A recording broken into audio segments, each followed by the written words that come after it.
Salam alaikum belebele de Paris dagantigi Alhaji Dani Waliju dagantigi Karamogo Dani kumaba wa kumaba aw bɛɛ lajɛlen salam alaikum mɔgɔ bɛ linna ka bɛɛ fo ka bɛɛ wali ɲuman dɔn surtout Aja Madina an b'a fo kosɛbɛ fo Atlanta ka Kajatu Sakuna Belen an b'a fo fo Atlanta Bala Touré ka foli bi yan ka Didiou Sima fo New York an ka foli bi ye Didiou Sima ka Aramata fo ko ara ana furu cɛ Blaki ko Ala ka lafiya di Arama Ala ka bana bɛɛ lajɛlen nɔgɔya merci beaucoup ka Mayi fo an ka foli belebele an ma kɛ Mayi Ala ka Mayi di maaw ka Maimuna Kamara ka aw muso n'a furumuso lagare an b'u fo kosɛbɛ surtout madame de la présidente Nasra Sago i ka foli bi yan i folen do yan an bɛ jɛnɛ sogodogo fo ka Suma Bagayogo nin bɛɛ lajɛlen ka foli bi yan Cu Sidibe Paris a ka foli bi yan kosɛbɛ an b'a fo ka wali ɲuman dɔn merci beaucoup ka 12 fo Wura 12 an bɛ Wura 12 fo kosɛbɛ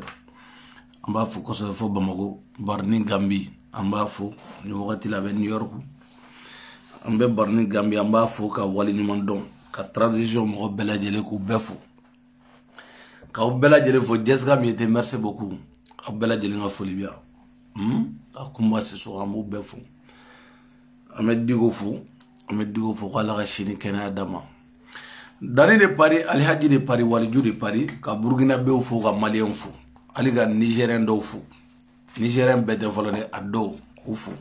ka bɛɛ lajɛlen fo Solomani ko bɛ cogo di fo Sikaso a bɛ ɲɔgɔn bolo Solo Ala ka Solo ko bɛ cogo di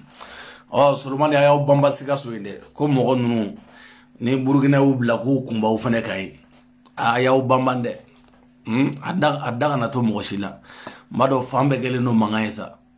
Français ministre affaires étrangères yɛrɛ Dabu ye sinɔgɔ to ye bilen an kɔni bɛ jamana in kɔnɔ yan n'u y'u ta fɔ Facebook kan an yɛrɛ b'an ta fɔ Dani de Paris Alhaji de Paris Malien an bɛ transition mɔgɔ bɛɛ lajɛlen fo yanni an ka don transition kɔnɔna la fɔlɔ an bɛ Asimu fo ka Sugɛli fo an bɛ Asimu fo an ka foli bɛ Asimu ye an ka foli bɛ Sugɛli an ka foli bɛ gouvernement mɔgɔ bɛɛ mais an bɛ kangarimada dɔ kɛ an bɛ mɔgɔ tulo lasɔmi ka kangarimada kɛ parce que adamaden n'an bɛ kuma i n'a fɔ ka t'i kunfɛ an bɛ mɔgɔw jateminɛ de kow bɛ jateminɛ nin yɔrɔ la an bɛ Sugɛli de wele kosɛbɛ parce que an ɲɛ bɛ fɛn dɔw la o fɛn ninnu o ta k'an nimisi wasa kosɛbɛ parce que ni jugu y'i kɛlɛ olu to yen olu n'anw bɛ ɲɔgɔn dɔn an b'olu dɔn min ye jugu ye min ta ye tiɲɛ ye parce que tile fila in na an ɲɛ b'a la k'a fɔ mɔgɔ caman bɛ yen min bɛ ka déclaration kɛ Sugɛli ka ko la an ka tɛ jugu ma dɛ i bɛ ka mɔgɔw ko tɛ dɛ sans pɛrɛn ka jigin olu kan mais min yɛrɛ ye Sugɛli yɛrɛ kɛrɛfɛmɔgɔw ye peut-être i n'a fɔ an ye an ba Madame Si Kajatu So an y'a ka déclaration ye bon an ɲɛ bɛ fɛn wɛrɛ natɔ la o yɔrɔ la Sugɛli ka don a kɛrɛfɛmɔgɔw M5 mɔgɔw ninnu Muntaga ninnu ni fɛnkɛ ninnu b'o la i m'a faamu hali n'u tɛ gouvernement kɔnɔ mais u kan ka kɛ conseil ta yɔrɔ ye parce que ni kɛlɛ kɛra bon a bɔra ka bin hali ni place ma di parce que an y'a fɔ ko gato ko tɛ Mali ko don mais Mali ko don conseil bɛ se ka taa u fɛ i bɛ taa sɔrɔ fana ye kɛlɛ kɛ kun dɔ kama o kun ninnu conseil bɛ taa u fɛ mais u tɛ se ka kɛ bolo kɔfɛ fɛn ye saba m'a fɔ cogo min na c'est comme k'u ta ten k'u bila kɛrɛfɛ o tɛ se ka ɲɛ i m'a faamu donc conseil bɛ taa u fɛ sinon anw filɛ nin ye anw ye kulokɛlaw ye koyi anw ye farabukɛlaw ye mais n'an nana kunkoloma wɔɔrɔ yɛrɛ la olu mɔgɔ ninnu u bɛ wele dɔ conseil bɛ taa u fɛ hali ni place ma d'u ma ka yir'u la k'a fɔ jamana bɛ taa cogo min na aw yɛrɛ de b'o cogoya dɔn mais ni min nana ɲuman sira kan i bɛna sɔrɔ mais ni nana juguman sira kan i bɛna anw jɔlen sɔrɔ yan nɔ i m'a faamu parce que an y'an ba Madame Si Kajatu So an y'a ka publication ye je pense que elle est un peu fâchée contre Sugɛli Tu vois, non? Je vois aussi, même Diko, il est un peu fâché, lui aussi, il est un peu fâché contre Choukel. Tu vois? Bon, Choukel, au bébé de pas, il est là. Bon, quel est le fait de moi, d'obé, surtout Mali, on a eu fait un femme. Mali, qu'on nous dit à l'inter. Moi, ini moi, d'obé, nous, quel est bi, Mali, qu'on a canyon, quel est canyon, bourdier, pas, qu'on te gagne, on a moué. Il m'a fait, mais chine, ou voilà, il n'y a qu'à moi, bébé, ça va faire un parce que, rien, t'es qu'on n'abli. Khorayate ko nu chamana donc amunu sigile no ni sugali nyanta la woro nu namba woro wi amba nye foka teme ima famu sinon ka fogo sugali te barala be barala de mais ga conseil do be ani niya me go ibega bina digo nundunde niya me go ibega ere bina digo dunde sinon kele sira dondola ni digo ngogo maleon ko bo ko bo kwa akerata o ni mali ko ere la ngakata kele ngbe bande kɛlɛ kun bɛ ban don dɔ tɛmɛna kɛlɛ kun bɛ ban bon i ni mɔgɔ minnu y'o kɛlɛ kɛ ni e ye fanga sɔrɔ n'i ko k'i b'i diinɛ tigɛ olu la o ma ɲi dɛ o tɛ bɛn parce que n'i ko k'i b'i diinɛ tigɛ olu la ka ko dɔ kɛ k'i b'olu ta k'olu bila kɛrɛfɛ olu de ye mɔgɔ min ye kunkolo b'u kan da la kɛrɛfɛ mɔgɔw tɛ parce que ala k'an kisi ka cɛ janya an bɛ ka Asimu soutenir k'i soutenir k'a fɔ k'i tɛ taa ka bɔ yen mais o t'a a vrai ye dɛ ni tɛti baw nana n'u sera ni président y'a dɔn cogo de la ko sababa a bɛ se k'i bɔ yen jamana yɛrɛ ka laɲini kama mɔgɔw ka laɲini kama mais ala k'an kisi o ma ka n'o cɛ janya an b'a ɲini ka fɔ ka bɛn de kɛ ɔ i ka nin mɔgɔ ninnu ɔ i ka taa min b'u fɛ wele min b'u fɛ u i ka taa parce que an ɲɛ b'a la k'a fɔ i ni ninnu cɛla ka jan dɔɔni i ni Diko cɛla ka jan i ni ninnu cɛlaw ka jan je sais pas tu vois non anw ta kana Facebook mɔgɔ ninnu lajɛ yan dɛ anw kɔni bɛ farapu kɛ ka kɛlɛ parce que anw y'a da donbagaw de anw b'a da don de a ɲumanama n'i ye Facebook mɔgɔw lajɛ anw bɛ kule la anw ta ye fila de y'a ko la anw ni wulutigi ninnu anw bɛɛ ta ye nafila y'a ko la parce que anw fana ka wusa ni wulutigi anw bɛ se ka min ɲɛnabɔ ale tɛ se k'o ɲɛnabɔ y a pas de problème mais anw bɛ conseil nin ye conseil ye k'a d'i ma ne bɛ conseil di k'a fɔ k'i tɛ baara la i bɛ baara la dɛ i bɛ baara la mais fɛn dɔw fana bɛ yen an tɛ fɛ juguw ka caya transition in na an tɛ fɛ juguw ka caya parce que ni juguw cayara a bɛ na ni fɛn dɔ ye i m'a faamu jamana ɲɛ kama mɔgɔ b'i jugu wele aw ka baara kɛ ɲɔgɔn fɛ mais i jugu yɛrɛ b'a dɔn k'a fɔ a nana a b'a dɔn ko min kun bɛ ne kɔnɔ o tɛ sɔrɔ nin cogoya la dɛ mɔgɔw b'a ye k'a fɔ min don parce que an jɔlen don yan nɔ anw bɛ yan nɔ problème t'a la Sugali an b'o f'i ɲɛnɛ k'o f'i ɲɛnɛ maliyɛnw an bɛ bɔ yen parce que bi an ye faransi ye tile fila in n'a gɛlɛyara faransi bolo tile fila in n'a gɛlɛyara kosɛbɛ parce que Diko ko conférence belebele b'a bolo duwawu don bon duwawu don b'a bolo dimanche nata ala ko yiran kɛnɛ la an b'a ɲini Sugali fɛ Sugali ka se ninnu mɔgɔw ma parce que an tɛ fɛ ka ennemi caman sɔrɔ an bɛ fɛ jamana ka avancer maliyɛnw o de kama ko nin jugu ma ɲi dɛ nin jugu ale ma ɲi nin jugu ma ɲi anw hakili la n ko Guinée Bissau n ko président ko y'anw nin ye ja o y'anw jugu ye Guinée Bissau président n'aw b'a fɔ ma ko Umaru Sissoco ale y'anw jugu fɔlɔ de ale jugu fila tɛ Mali la ka tɛmɛ Umaru Sissoco kan a yɛrɛ ko de k'a ba bɔra Mali la ale ba bɔra Mali kɔnɔ de mais Umaru Sissoco de filɛ ka fɛn bɛɛ kɛ ka anw minɛ k'anw di k'a b'anw di Faransi ma Umaru Sissoco n bɛna Umaru Sissoco n b'a yira aw la jɔn Umaru Sissoco n b'a photo yira aw la fɔlɔ aw ka lajɛ Umaru Guinée Bissau président mais a ju tɛ don Mali la bilen Mali in kɔnɔ a tɛ don yen bilen o bɛ hakɛ to n b'a wala ale de photo filɛ nin ye Guinée Bissau président de ye ɔ bandaw sigilen président kelen pe min nana ale de don président kelen min nana an y'a ye k'a fɔ ko sanction min taara CNT mɔgɔw ni Asimu ninnu ni fɛn bɛɛ kama sanction ka kun CEDEAO mɔgɔw ko de ko ayi k'u ka Sugali kelen pe premier ministre kelen k'u k'o suspend Guinée Bissau président mɔgɔ dɔw ko ayi k'u ka kɛ mɔgɔ 14 ye Guinée Bissau président ko k'o tɛ se ka kɛ ko f'a ka kɛ bɛɛ lajɛlen de mɔgɔ bɛɛ Asimu ka fanga kɔnɔna la k'a bɛɛ alors que n'i y'a ta ka jateminɛ o Guinée Bissau président wagati dɔ la ne delila ka fɔ ɲɛnɛ aw ma ye wagati dɔ la a bɔra Macron fɛ yan alors que Faransi ka colonie tɛ les colonies portugais de don ja ale de b'anw ka jamana minɛ k'a di Faransi ma ale Guinée Bissau président ambaga fogo Alassane nuni fenga wali shite ambaga fogo Niger nuni shite alibi awnyeme munu makune na Guinée Bissau président ni Sénégali président oli de baga fen bege ka Mali yere tola jigi parce que Guinée Bissau président ko foga Mali yere suspendi ko ka suspend ko parce que kale ka jamana fene suspend ko ka sanction jigi a bela jelinga a Umaru ndi kauna de Umaru ndi kauna abe sade abena amununga jamana ya babora amununga dugu kono amununga jamana la hala fabora e Omar ni flaga nkauna de alors que asimuni mo président kelemi naka dana kumaka ni mo mbe kuma ani mo mbe kuma o Guinée Bissau président ni o même asimunga son ka makoronga téléphone ta première fois Guinée Bissau président de yake ale dana ka asimu deli asimu ibambe bolo Maxal nun fanga ibambe bolo Guinée Bissau président asimu sona odema parce que mo ba fo ko sauf la de be mo la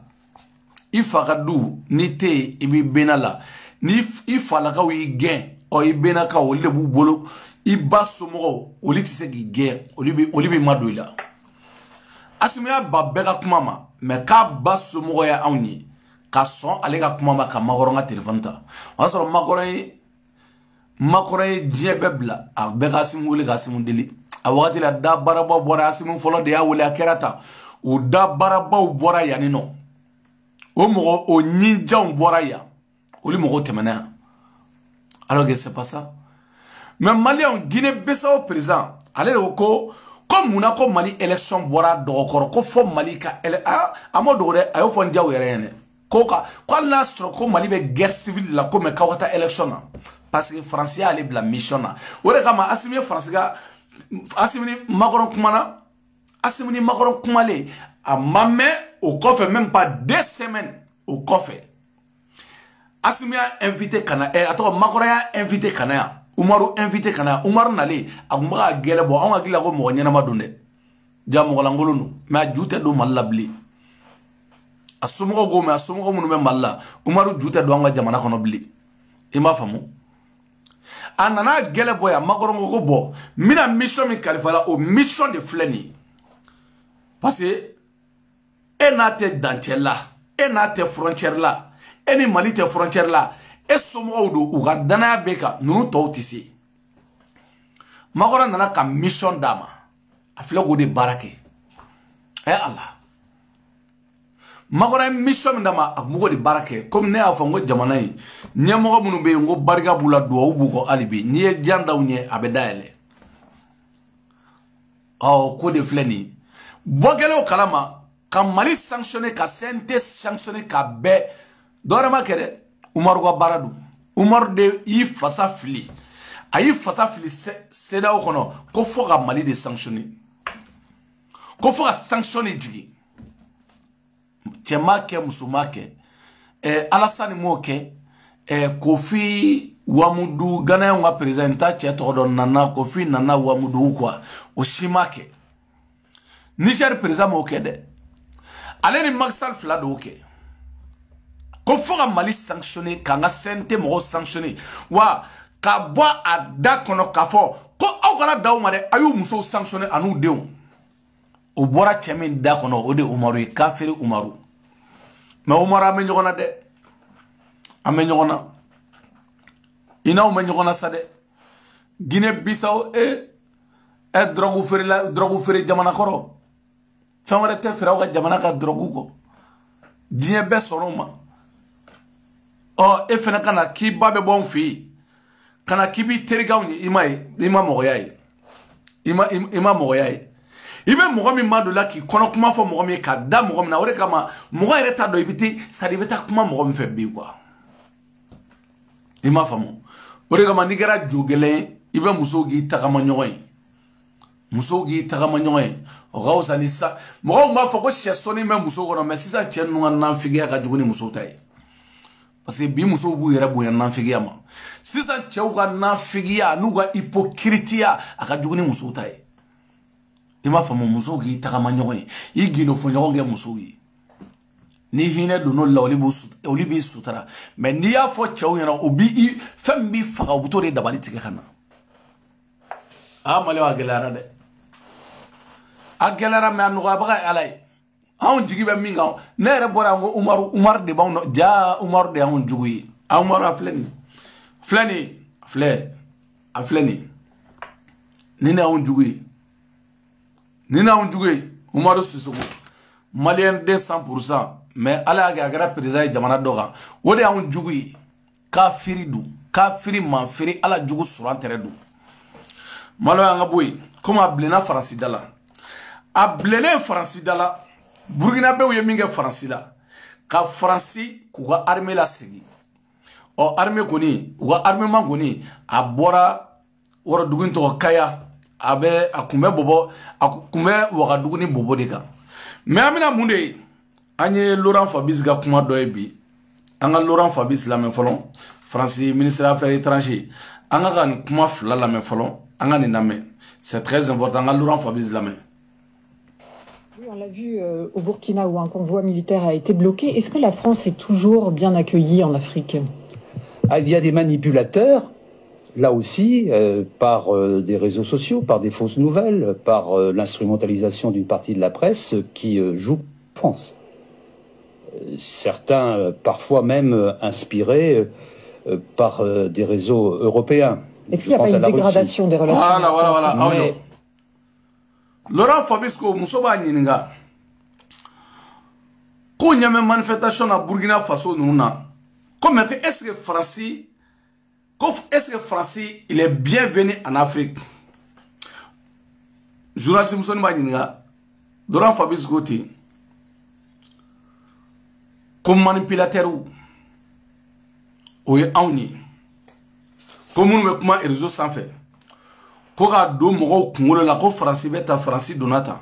ko ni wakati la ko de jouer no France kan kosobe ko wa ka do te Afrique de ko la do be Europe yere kono wi ka do be Europe munu maga France tochi ko ni wakati la ko de jouer no France kan ore kama nyafo ya kunu woni se kumbe tubabuyi France na so wi Facebook créé ko djebe bisa ka kuma kaso ma besoin rapidement ibe nouvelle am bla 600 ma milliards de balles asoro ngona soro France de buntado 600 mba soro France ya fermer ka boy kalila tunu peu ugumna na kaben ko aben cause abna ni problème cause abe bana bla mo la ben kata agala mele abesta se fo yera wolo mo ma abe yera wolo debout rampart yera wolo demo halala demo munun ba furu la o mo munun ba ma furu oli côté de muso munun sona woro tan de furu woro tan ti bala i côté de o mo aboli koromatige katla kan France ga wera koromatige wi on yo fo beya avant wera koromatige problème tala ay Laurent Fabius anga sigaka aka la mer anga la mer. Vu au Burkina où un convoi militaire a été bloqué, est-ce que la France est toujours bien accueillie en Afrique? Il y a des manipulateurs,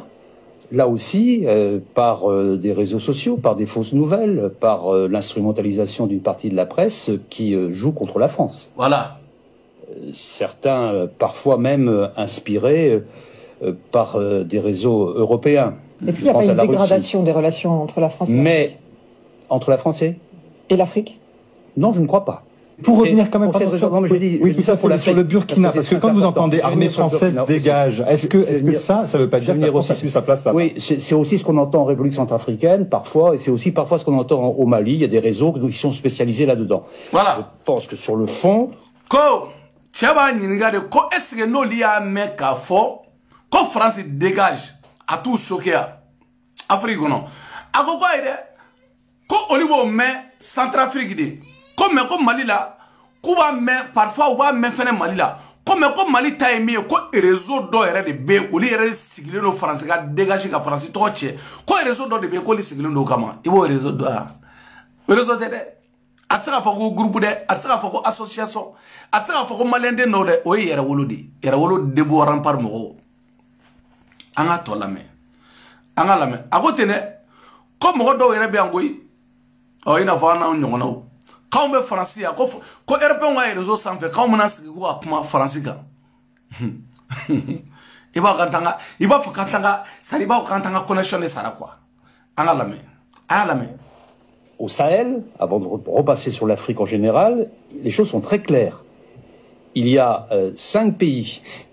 dont les autorités responsables, qui pour 4 d'entre elles, pas pour le Mali, sont élus dans des résultats électoraux qui ont été constatés et qui ont été reconnus. 5 pays demandent à la France d'intervenir pour les aider à lutter contre le terrorisme. Et nous répondons à leur demande avec l'appui des Nations Unies. Avec l'appui des Nations Unies. Voilà. Et avec l'appui... Ok, voilà. Voilà, Laurent Fabici, on m'a calamata wala mais bien être la kuma me fo ani ko mun me fo il y a fo français là il y a fo anglais là il y a fo arabe là on me donne sama bella il m'a famu mais Laurent Fabici galon tigeya ako ko jamana duru de be G5 Sahel jamana duru Mali Burkina Niger et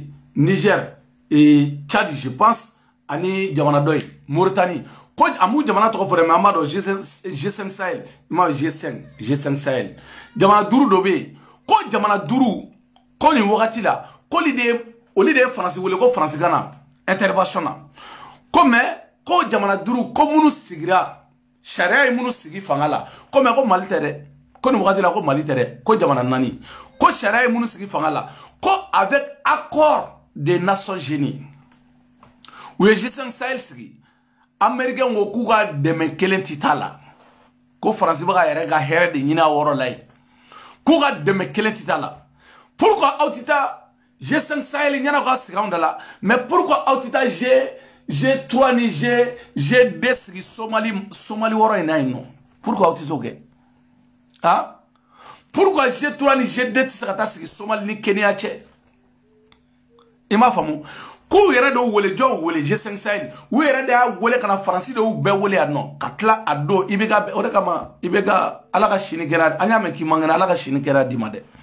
ko imbega ki yere yere o ye tonyo mina sawma be flani ambe woro mina be o ye tonyo mina sawma ko o de kama asimko G5 Sahel ani France ga armement yere ko ga révision ke debi asimu yo fodomina Mali ni here yere de farala mene ani balla chamana de comme quand tu seras tant confetti awe munke mune baga ke mune be ame mune ke asime ne fawi debo de kera ay wa dien wulila debo kera Mali ni here farala anga lora fa anga lame alibi ayra ko tene anga lame Burkina Faso, encore plus clairement, et nous souhaitons, nous avons fait savoir au président Kaboré que nous souhaitions qu'il aide à régler cette situation à Kaya dont vous parlez il y a un instant. Je pense que ça va se régler, mais ça peut être un peu tendu pour des raisons à la fois internes et parfois externes, puisqu'il y a des relais d'opinion. Voilà. Où y a une armement bloqué le Burkina. Ako abafo ko problème ko ben noyade ko be Burkina président kuyo wele ka fo yene kaga fem bela jelenge France ga armée bi se ka pa aga segintere u bi se ka passer chogomina kata Niger comme ibo do imia bo de la anga woro jamana do be no Burkina Mali ni président nten Niger don mais Burkina ni Mali amita dans 10 ans ni président sigi France tisi France ka président foi diagoya nukuna o kuye muye ato tien Burkina président o Kabore ko Kabore o ibika mogo faga anga minenga passé ni Kabore alors que France tisi président beti nunuma mi famu France de TC ku sutura anga jamana te ina fo ato ina fo Cameroun de Mali te ina fo Gabon Mali te ina fo Congo auto choya la de Burkina te ina fo Gabon Burkina te ina fo Congo oli to choya la de kafako wa ko ni ibe Mali jatemne ibe Burkina jatemne déjà ibe manifestation kelen faga ibe fla faga o fanga kelen ina fo mega Côte d'Ivoire ni fenna c'est pas possible o fanga kelen saka tolo jamais alni yere fa o fanga kelen te sigi ni président manifestation faga Mali kono ou Burkina mais jamana mi do kosobe ina fo mi mbeke Côte d'Ivoire ni des trucs comme ça jamais au président kelen te tuyi alni yere faga te tuyi ite tuyi non bon problème c'est quoi iba yeni woro de la ko ko bon u y'a fɔ président ɲɛna ko président bɛ se ka nin ko ɲɛnabɔ o kun ye mun ye jamana kɔnɔdenw mana u jɔ k'a fɔ ko bon ko minɛnw tɛ tɛmɛ o kɔrɔ Burkina président a ka fɛn bɛɛ kɛ marifa ci u la u jikalaman bɔ u kan ɔ mugu ci u la i ko français kɔni ka minɛn bɛ tɛmɛ mais min bɛ kɛ o kɔfɛ manifestation u bɛ wuli nɔfɛ n'u wulili nɔfɛ i bɛ taa wa u bɛ tila k'i minɛ k'i juger i n'a fɔ bubu ninnu bɛ boli la cogo min na i n'a fɔ Buwa dabɔlen filɛ kuma la depuis Buwa wulila Faransi mɔgɔ kelen ma se Buwa ma ko Buwa ko kow bɛ cogo di depuis yen yɔrɔ la aw tɛ ko faamu hali bi aw b'a dɔn k'a fɔ i b'o kɛ i b'i ka jamana kɔnɔdenw faga jamana kɔnɔdenw t'i to yen i bɛ tila ka taa Faransi e bɛ Faransi ka baara kɛ mais Faransi tɛ se k'i protéger Mali ni Burkina président tɛ yen Faransi bɛ se ka min protéger a président tina Mali kɔnɔ président tina Burkina Faransi bɛ se ka mɔgɔ min protéger o tɛ yen merci beaucoup Kabore o lamɛn dɛ président foyi tɛ yen k'i b'i da Faransi kɔfɛ Mali kɔnɔ ko ni maliyɛnw wuli kama ko Faransi de bɛ se k'i protéger c'est pas possible o président tina Burkina ko ni Burkina bɛ wulili kama ko Faransi bɛ se k'i protéger c'est pas possible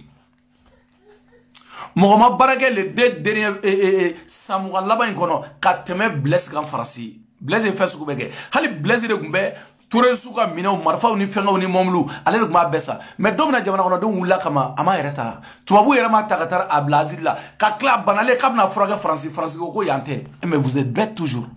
vous êtes bête e bɛ se ka nin faamu cogo di an yɛrɛ filɛ ka fɔ k'olu b'a fɔ Burkina président ko bɛ se ka nin ko ɲɛnabɔ n'o ko bɔn Faransi de y'a fɔ n bɛ taa Faransi ka ci kɛ Faransi de y'a fɔ sa ko n ka nin ko ɲɛnabɔ o fana bɛ dimi o bɛ sɔrɔsiw labɔ ka polisiw labɔ u bɛ mugu ci mɔgɔw la o y'a bannen i ye mugu ci n'i ye mugu ci mɔgɔw la ka mɔgɔ faga minnu tun tɛ kɛlɛ la olu bɛ don a la c'est comme min ye i bɛ ka sɔrɔ mɔgɔ minnu i b'a jateminɛ i bɛ ka ye mugu ci mɔgɔw la a kɛlen mugu ci mɔgɔw la o de kɔfɛ mɔgɔw bɔlen maliyɛnw cayara ka tɛmɛ ɲɔgɔnna ma kɛ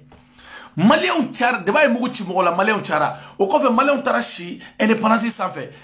Kasimu Tapo o nana jigalama ni gaji ci mɔgɔw la manifestation ma k'o kɔfɛ bilen i bɛ ka ma gɛn yan c'est pas comme ça parce que o bɛ fantan dɔw sɔrɔ o b'a fɔ ko bon o don comme a tɔ kɛra fagali ni fɛngɛw ye donc n'aw bɛ se ka min kɛ an ka taga fɛ donc mɔgɔw bɛ caya sisan Mali ni Burkina n'i ye nin jamana fila jateminɛ Mali ni Burkina jateminɛ président tina Mali kɔnɔ ko Faransi bɛ se k'i protéger américains t'i protéger a tɔgɔ nin tɔgɔ filɛ ka bɔ kɔnɔ américains t'i protéger chinois t'i protéger foyi t'i se k'i protéger a bɛ se ka kɛ jamana tɔ la mais Mali tɛ Burkina tɛ anw kɔni b'a dɔn an tigɛlen don a kan Mali tɛ Burkina tɛ i jamana cogo cogo ni maliyɛnw wulili kama don min na Amérique tɛ Japon tɛ Burkina tɛ Ghana tɛ wallahi billahi hali RC tɛ wallahi i tɛ to i bɛ taa saraka t'a la o sinon i bɛ ka fɛn bɛɛ kɛ Faransi a y'i ban fɛn kelen min ye accord toujours n'a ko k'a bɛ Faransi ko k'a ka accord min a ka appliquer toujours n'a ko k'a b'a appliquer maliyɛnw bɛ wuli ka gara don a tɛ se toujours n'a ko k'a bɛ accorder Alger k'a b'a da maga la wagati o wagati i b'a fɔ i ye tasuma de don maliyɛnw na i bɛ k'a kama donc depuis yen nɔ fo Faransi k'a faamu k'a dɔn an bɛ monde dɔ de kɔnɔ ne b'o fɔ yan n ko mɔgɔ indépendance taara mɔgɔ ɲɛna o si tɛ se ka tiɲɛ fɔ Faransi indépendance taara diɲɛ mɔgɔ ɲɛna o si tɛ se ka tiɲɛ fɔ i bɛna mun na mɛn yan nin wɔrɔ nin de bi choqué ka dɔn hɛn min bɛ Faransi c'est à dire tellement que Faransi tellement que a jateminɛ dɛ Burkina bɛ u y'o de dɔn o de kama mɔgɔw bɛ k'a fɔ ko Nigériens taara ko Niger président taara drone san a tɔgɔ filɛ ka bɔ jamana in tɔgɔ Turki fɛ Niger président taara drone san Turki fɛ mais Faransi i n'a fɔ accordé colonial la n'aw ye papier bɔ ka bila Faransi ko k'i tɛ se ka a jamana kelen kelen e tɛ se ka alliance kɛ ni jamana foyi ye n'ale Faransi ka yamaruya tɛ i b'o dɔn a ka di Nigériens ye bi ka taa Irisiw fɛ yen mais Niger président hypocrite de a tɛ se ka taa a taara drone min san a bɛ préférer a b'a yira Faransi an bɛ fɛ ka taa nin drone san Irisiw fɛ yen o tɛ diya Faransi b'a fɔ bon a ye taa san a ye partenariat wɛrɛ ɲini mais Irisiw tɛ o de kama a taara Turki c'est comme ka taa drone san hali ka taa san hali na a ka di Nigériens ye mais a diɲɛ Faransi de diɲɛna n'a ye anw de ko tɛ anw tɛ sɔn o ma anw de ko anw tɛ sɔn ka diɲɛ n'a ye k'a fɔ Faransi ka na anw bɛ taa minɛ sanni fɛ anw tɛ se ka sanni fɛ anw droitlen don nin na an ma droit na anw tɛ sɔn o de ma i bɛna ye yɔrɔ min na a bɛna mun fɔ an bɛna Laurent Fabius an bɛna lamɛn nin fɛnɛ la an b'a lamɛn nin na. Première question pour le Mali, que j'adresse ici aussi aux responsables maliens par votre intermédiaire. c'est de remplir les engagements qu'ils ont pris à l'égard de leurs collègues de l'Afrique de l'Ouest, comme quoi il y aurait une transition qui s'achèverait au mois de février. Parce que les autorités actuelles du Mali sont des autorités de coup d'État, de même d'un double coup d'État. Parce qu'il y a un premier coup d'État, puis un deuxième coup d'État dans le coup d'État. Et donc c'est un groupe de colonels. Ils ont pris l'engagement à l'égard de leur père. Non. Ni woro de jomaya ka jugu. Ni woro yɛrɛ la i b'a dɔn k'a fɔ sadi ni woro la i b'a dɔn k'a fɔ CEDEAO ye CEDEAO ka laɲini hali n'u yɛrɛ nalen nana ye Faransi nana don a kɔrɔ k'a bɛɛ minɛ k'a kɛ Faransi yɛrɛ ta ye. A ko olu bɛ min fɔ Mali ɲɛmɔgɔw ye k'u ye engagement min ta Afrique de l'Est jamanaw ɲɛkɔrɔ n'o ye CEDEAO ye ko engagement k'a fɔ fɛn wɛrɛ t'u bolo Mali sécurité tɛ dɛ Maliyɛnw ka kɔngɔ tɛ dɛ Maliyɛnw ka foyi tɛ dɛ ko o engagement ko o ye k'a fɔ u bɛ élection kɛ mois de le 27 février k'u bɛ élection kɛ mais u ye engagement min ta Maliyɛnw ɲɛkɔrɔ hali ni Maliyɛnw ko plupart ko non k'an t'o kɛ o tɛ dɛ Maliyɛnw plupart ko k'an tɛ taa o la olu mago t'o la c'est à dire olu t'o lamɛnɛ parce que olu yɛrɛ b'a dɔn n'an ma taa CEDEAO fɛ yen an sago tɛ Maliyɛnw na bilen. An sago foyi tɛ Maliyɛnw na an sago bɛ CEDEAO de la CEDEAO de bɛ pression kɛ Mali kan c'est à dire Maliyɛnw ye saganinw de ye k'u bila Mali jamana ye saga jamana k'u bila sɛw de ye k'u bila sansara kɔnɔ dɔrɔn donc ni CEDEAO min fɔ o don parce que olu b'a dɔn olu ka idéologie o tɛ se ka passer Mali kɔnɔ bilen mais u ka idéologie comme a tɛ passer Mali la a bɛ passer CEDEAO fɛ yen donc Mali dun bɛ CEDEAO kɔnɔ donc a ye pression kɛ mais don min na ni Mali bɔra CEDEAO kɔnɔ dun a ye pression k'u ka sisan i m'a faamu a y'a lamɛn ko bon k'an ye coup d'état kɛ dɛ ko Mali ye coup d'état kɛ coup d'état fila double coup d'état ko wa ko colonelw de bɛ yan hali n'a sɔrɔ généralw de bɛ capitainw de bɛ anw de ko k'an b'olu fɛ hali n'a ye coup d'état 100 kɛ anw de ko k'an b'olu fɛ c'est notre problème mais c'est pas votre problème c'est notre problème. Let's go. À l'égard de leur père, de provoquer des élections et une transition qui devrait intervenir en février, il faut qu'ils le respectent. Sinon, nous allons mettre contre eux des sanctions, y compris les Africains, mais aussi les Européens. Deuxièmement, si ils considèrent que l'appel à une milice de mercenaires, Wagner, ce sont généralement d'anciens soldats russes qui s'entraînent en Russie. Voilà, quand nous avons élection au mois de février, là, qu'on va sanctionner, quand l'Afrique sanctionne dans l'intérêt, quand les Européens vont sanctionner Mali. Eh Allah. C'est ce que moi, c'est que moi, diagono. Il va s'éteindre droit. Odeni. Sinon, une Européenne a sanctionné les Chigam. Est-ce que vous avez fait un ouli là? Est-ce que vous avez fait un ouli là? Quand on a waré sué, quand on a salou sué, quand on a pétrole sué, quand on a naïe, quand on a été massaï au warou no fait no jamauna, kafo, kono, qui veut la sanction gangan. Ode gama, n'y a d'eau la meilleure caché d'y kono de quoi? Ah la qui s'entraînent en Russie, et qui sont transportés par des avions russes, mais qui font de la guerre par procuration. Et proche de Vladimir Poutine, proche de Poutine, et dans la mesure où ils n'ont pas non plus, à cet égard, de responsabilité, puisque c'est une milice privée qui ne dépend, qui est sous la responsabilité de personne finalement officiellement, au moins officiellement, et qui donc du coup ne répondent pas de leurs faits. Or on sait, parce qu'ils pratiquent en République centrafricaine, que ce sont des... Ah d'accord. Et ko agogo Wagner ko libe keleke progression. C'est comme on est riche de baquet. Alors qu'il va ko autori boulot. Mais français le flaga fort comme maintenant les mots fera ou ye kodo ke ça doit être dans le wallet donc couteau reconnu quoi. Quand nous joru la ko riche ba quoi ere ko le moqué et français fera ha français wala mani français be kuma ni français kanya mo no kuma ni ma kuma monnaie bi faga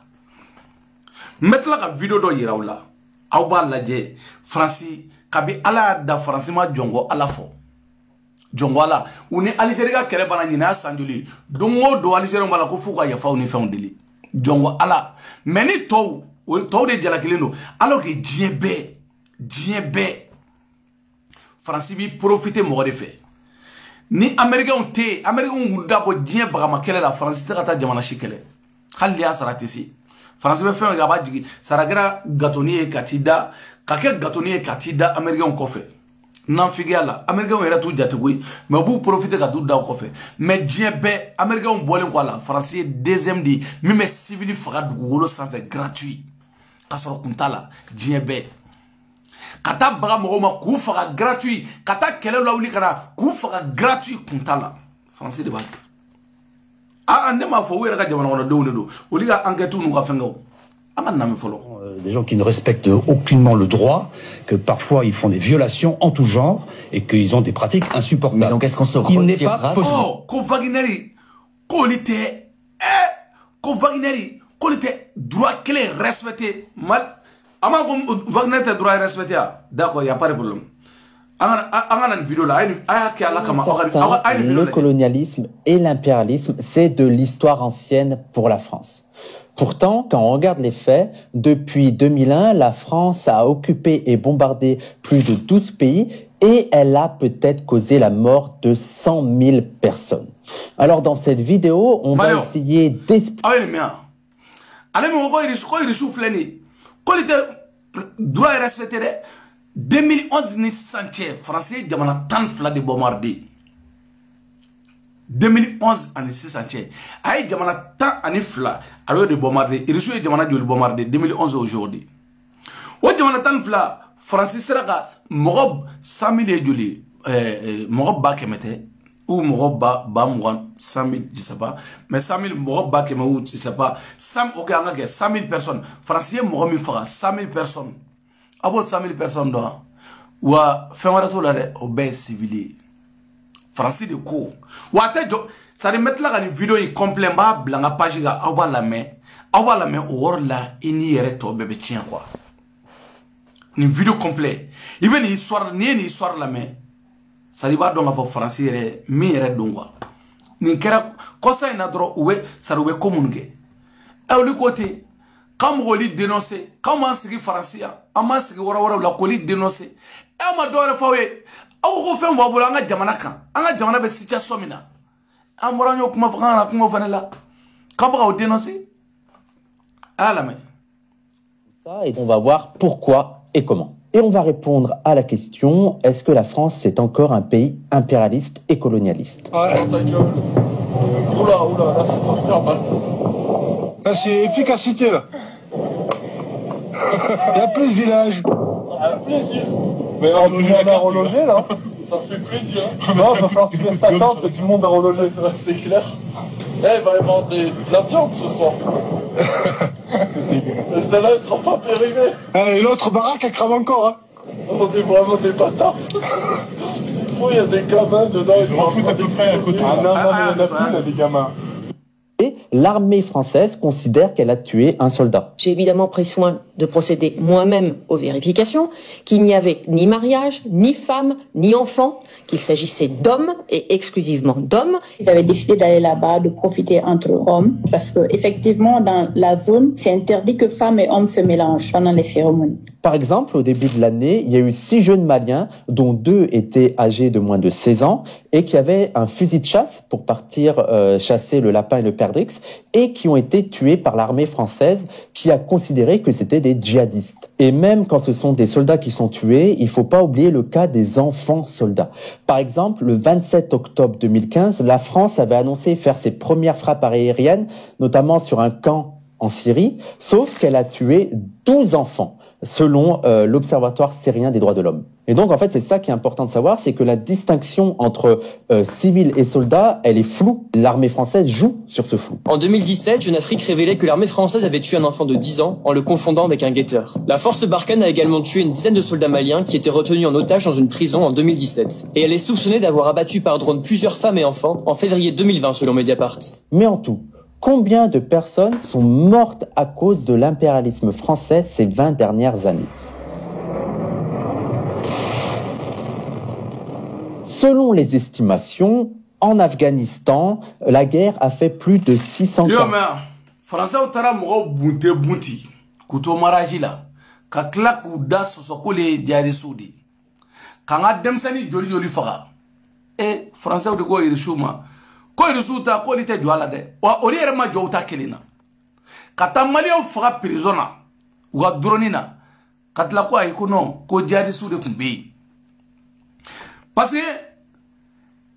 ni mi ke ni uga mo kele faga ou bita ko civil ou de faga pour que jamana kono dew yan no ou ga donga fo min dun quoi c'est comme ni nista atanta mi gara nis o juru sara utaro juru sara sirini ta baga demsenu ma ka tu bombarder u ga sokono ka fa ko way ko non ko li jadi soudi alors que demsenu de bi ani muso au même moment Bachar al-Assad baga jadi sou kele français baga jadi sou deme ka Bachar al-Assad ga kan ko bombarder au même sari i dabal de ban quoi toujours au liga intérêt à tant que de té ou attenable toujours au liga intérêt koye au liga intérêt oui là ni vidéo bella mettre ça à bana quoi ali francisco c'est pas l'appel à nibi dadwala et ça kan femme chokodi wala wani da baraba wulanga jamanaka hayna ni prévu flenier Français ba on demande Français ga foite yana ay boni prévu ye ya Allah mais armade ni magé khoron e dien kono an negara mo national doy abe fi ma de ko c'est pas la peine c'est pas la peine wori ga mautara New York ye dien be wole mo shimana hotel la beni ala ni gratie ah mo shimana hotel la de utara New York ko clubene la ye dien be wole ko karsana na mo shimana personne Moshimana wale ere de asembo ayere koro ka mogo wele ko boy be soriga soni ere la meta folie la o mogo faransi defa mogo ibno e jelimuson do ya fasada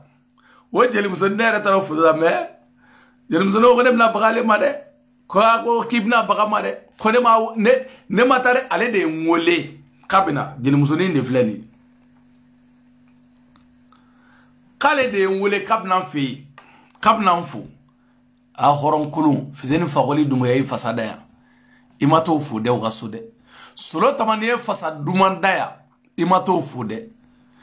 matara New York mo kele mata fu aga hotel la beni ala ni kirache ale de wulla ga sibbe ma kelengele ko mo hotel mo la anana o duskashi mo kele mo fla de tara mo kele keta kele de tara kunabe aéroport la are bora ka communiquer ka ko boka nana de kabe hotel la no ga hotel ni fombe woro fo ne re bora ka communiquer nyefa mo goyi o dugu saje mo shimata agogo ka kainta ayo yugu min dia obembo yugu ni samara no obembo aya ka minen ka ko dugu saje vendredi ko boko ne tara billahi donc franciga o munum biya no nana na obda o gora de kawde danga de New York go o kaunte danga de kibina on fo nga sodi France demana nu New York ko nga sobia wa rendez-vous wa jelimuso infle rendez-vous de tarafede ni jelimuso mi ya fasada ya aya rendez-vous de ta parce que ye jelimuso ko no qualité ndu ku kana ya fembe na lache itare o bari aw ya fo ese ugo ya fo ko mali jugu demembaga ka fara oli eraka ko aywa ne rambe ya danga doya aw de bita France devant contrôle la aw be mali ko no aw me anno aw de bito li devant contrôle la a voyage ma gambena comme France e mai u ga fe pour que aga adama dere ndi yere nana pour que ga mo fi ga fako wa ay na kata dumunna ne ma fa mo ma ko na kata dumuna passer France fene Congo to den chamambia ibu ye Congo bulare billahi ne ma fa mo kay na kata dumunna mo tna ku ngole ita chena hay na kata barbecue sagajini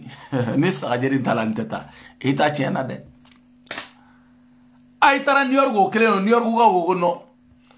ko kalaga sari ko no ga jani toroni konteta de a do rebe a ko to fe go no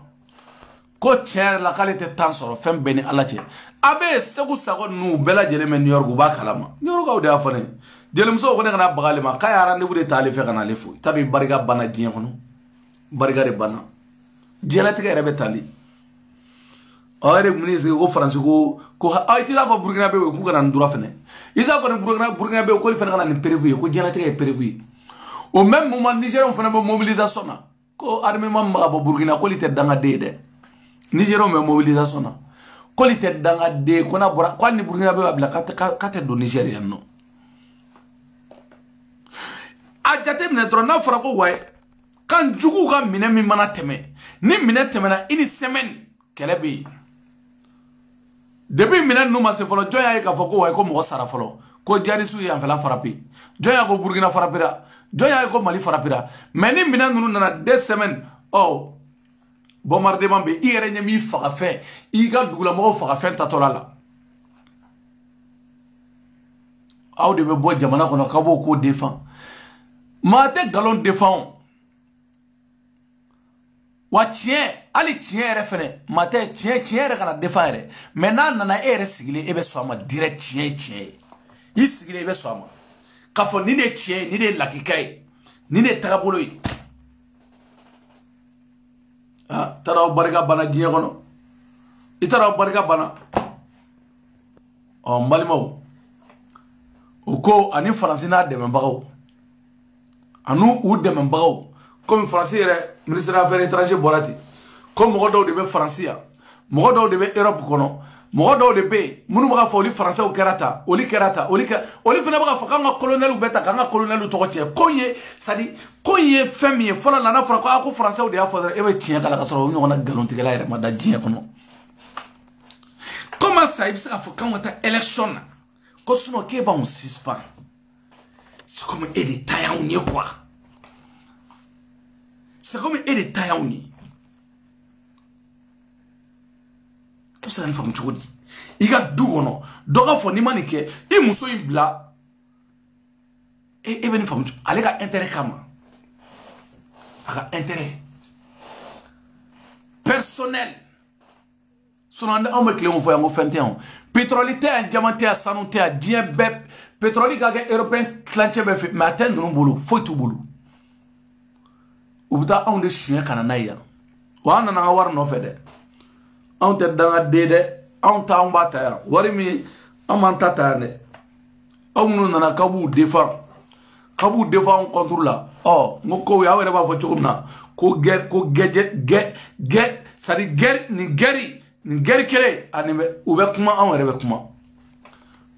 kuma fene be kuma o chukula suno horon kolo ani mogolan kolo chamaganga ayere susude die kono munu go pétrole tenori la diamante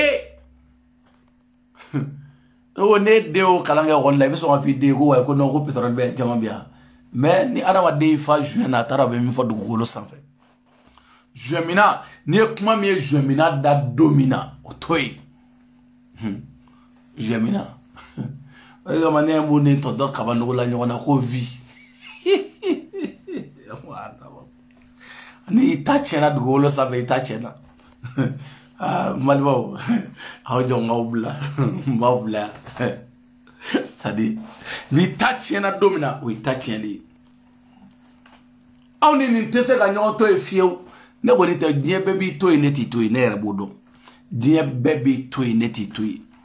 Nere budo ni nere budo bi goshi kofe ki goshi nyefe tara New York wa kera maloya na fora ni nana mogo de bita hotel la mogo de bita karsala je mais karsa ere nana ka rendez-vous de ta mogo fe fem beni ala ni krache kelembe iwaro hora la kelembe entuno to fode ntuno to fo mbotoi o gone mako kaya ga samara bo aga samara bo fem beni alache kaya ga mo nyagoro ko Kaleb na seli ko aga samara bo ko ala ga mo sigile ko samara in kasa kale re presera o gawuli wallahi kale presera o gawuli wata ha wo dani ki be fem fo tiedo ko nya wusulam do ko ala de bado ale geni dum ka keni ngedum ka befie bitu sudawni a bedo nyona ka befie ne ma fi nga akasa billahi kale presera do gawuli gataga manga kasa samara kasa samara kele tandu no kasa mbum kasa bebo ana ma bo nana be de fone ne kamu ya be fone ya nsigile no la ne gunte u nana be fone ya ole nana be fone ya billahi kiga samara bo kikebe kibeta selti ta kibi seli ko ga yirula ki islamé ko me ko samara kasa kalega salon kono la ko ali munu yere kumbe ko foka be maluya sebu sako ba kalama billahi ko foka be la jele maluya ga samara société de kasawa samara de kasawa i ka kaliso de kasawa ne afoya ne gumuto afoya ngoje doni ne mdo afoya me mo be ne ge fendo ambe ko do de jatemne inana no ibora no kuwe ko français ay po nana mbe hotel la de mine ne wita chena mo c'est pas la peine ne ga kumiga mani ne yere c'est de mine ay yere ba français ga wole kay na mbe hotel la station kere fe ni wora la ni metro beta ni bichi beta ngode ita chele sisa ha mo de be ga fenga ko karsa bina bi ma mo to fode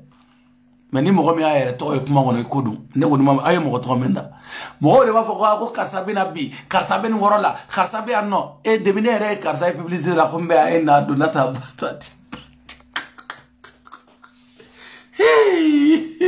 ni pharmacie tigi jole dala ko ay na ko pharmacie bi a che na che to fura yere ni mante ibului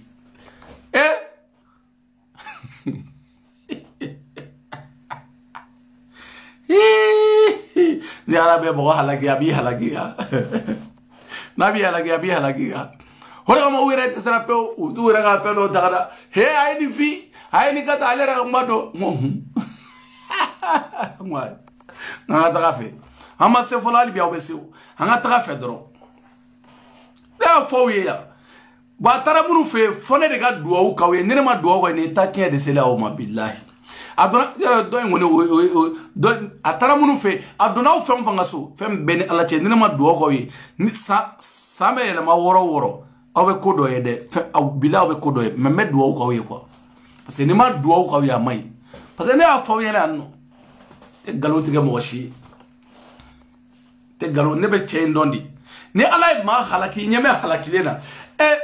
debi bora no mo mi bora ka fo fenga yene mo yene ma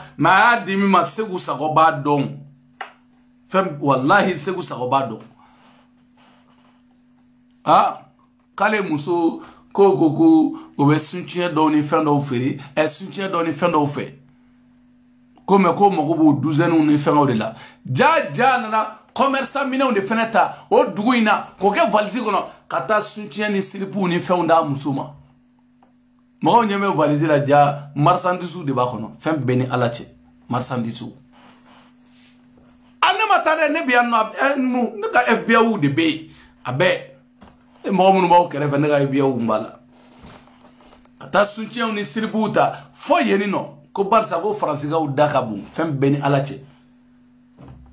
ora la doya jinga ora kama uya nyinga ko bo ko koma atara Belgique atara nina ko asendola kakata Espagne fem beni ala ja hono ko Espagne lu vlene ko mo wallahi ko mo nyana mawte ko boko ko le gawawde ara ko ko le gawawde ko lite ko kalama abena na fone sigle de yana kamu tigre ko ne ma ko cheki ga cheinte ko jani de horoy ko Espagne lu vle ko lite ko Italie du ko kale ga mo te Italie blé kale dige atsaka ne fo bui kuma imbe tsaka ne fo de ko li sigile kale yere da bala bana ko Espagne ye gawodi ora ka manne afoya ima famu ko Espagne ko li gawodi ko li te fo ila no sene oni fe ko ni yere tara no ko yere tara go we Europe go no yere billahi ta kulushi do ni fendo sorola u bela jeleme negaso de sanfe ba negaso wurule foro ni nyonte ko libe sene do ni layenno ima famu ko le gawawde quoi epsa ni famu jodi ko esmalu fle ko le gawawde eni ala ni krache mo munu mbala ko nkarsa ha no gara mo fly ni tara itita foni ko li fene eme de esmalu ge gawai ne afawe na joba ulade ne afawe au esmalu awe ne ka ujuge mo jugu tsaka kene awe munu me betere awe ne ka ju afleni aflega taw to che New York dora ko Italie ko ay ko no ko kale ka mo gore te Italie kale ka jina te ke gesa kale be se Italie re ne afo ngo chai mi fadi ne afo ya billahi chai mi fadi a jobawla biya jobawla shini atene sa kaw espagnolu kaw te foila erezentiga ni lemurutiga ni fengo kaw ye gawaw di kaw te foila enno ima famu kaw ye gawa belebele kaw nyogona gawaw ti he belebele ke maubla ne maubla esmalu ajo baubla esmalu bete de sunode be esmalu do mani gangsta do esmalu ima famu mais ajo baubla de billahi abena ndega mumbala bena fa passer be kunguna na dina ma souvent n'était pas ça nga volleyball bela jele belebele de Paris dagandi alaji dari wali yo dagandi karabo dani kuma ba belebele wa belebele madame de la présidente de Nasra Sawa Suma Brayo Fatou Zara ka bela jele fo bela jele wali nimando ne dani ka be fo ka be wali nimando kajadu sauna belen merci beaucoup ta ani flafla a barni gambi la ko barni gambi ki fo gi wali nimando om sana furmuso lagare ka fo ka wali nimando kajadu sauna belen ki fo ki wali nimando aw bela jele nga foli biya anga imam ka fo ka wali nimando ko merci beaucoup Marietou Kasay merci beaucoup Marietou Kasay fo Allemagne iga foli belebele biya Eastern Kanté Allemagne ngona ba fene fo ka fere wali nimando merci beaucoup Mamadou Diawara mi ngomolo aw bela jele nga foli belebele babia no merci beaucoup ibe choko ko be choko di aw bela jele nga foli belebele biya no belebele de Paris dagantigi merci beaucoup Kumba Sissoko ka fo ka wali nimando ka bela jele fo ka bela jele wali nimando dani de Paris ala aji de Paris wali ju de Paris wali de Paris ame nyona kele bangantere ame nyona tubabu na ame nyona problème tala ha wallahi billahi ala ka be sutra ala ka be kishi labango juguyama ala ka be kishama labango juguyama attends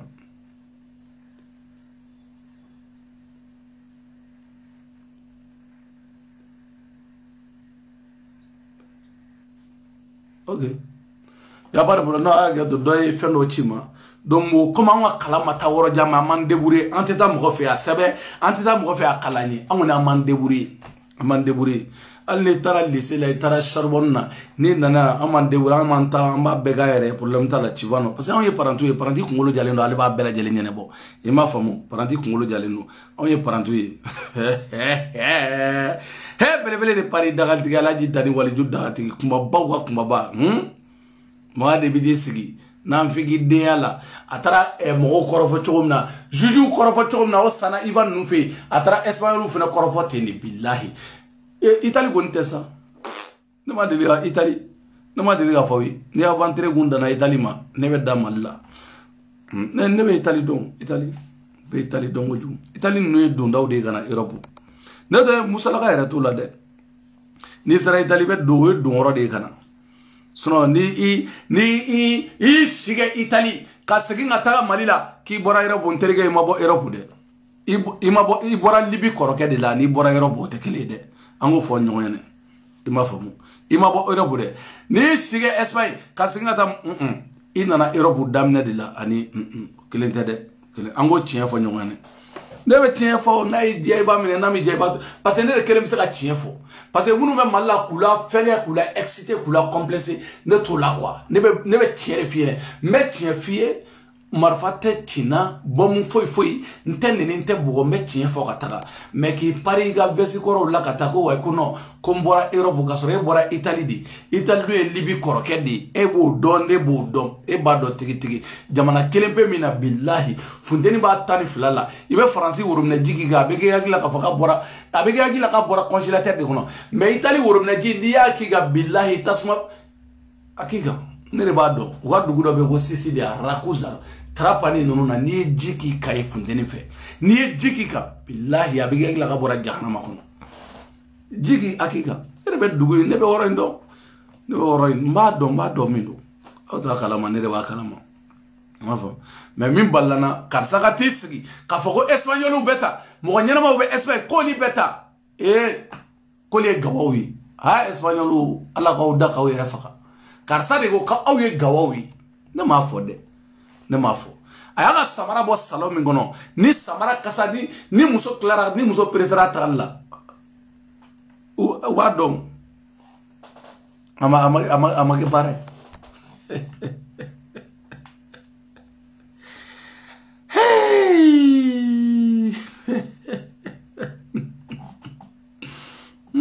Dari de bari belebele de bari dagantigi alaji dari walijo dagantigi belebele ga belebele jore ngata ngani resmu faro jere su go be jodi madame de la présidente Nasra Sakho go be jodi dani ti resmu nga fodi ba bela jele mo melin na gui achena musa ma be fode wallahi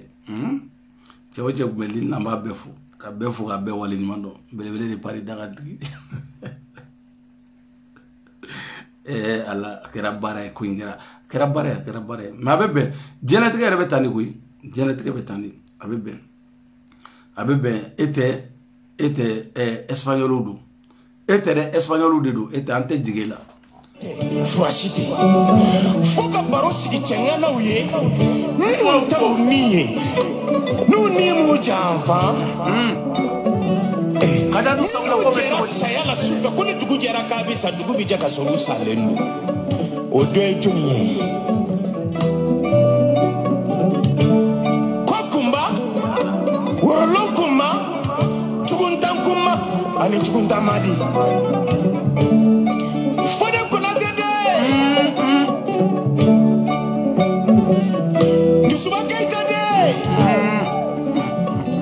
Adaman kona deni sutani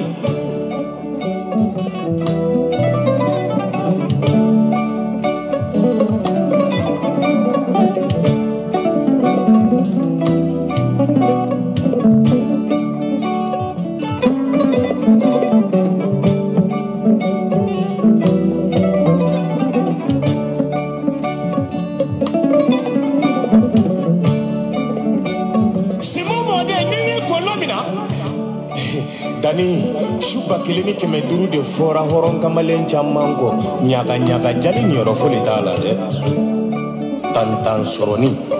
maminta doka ba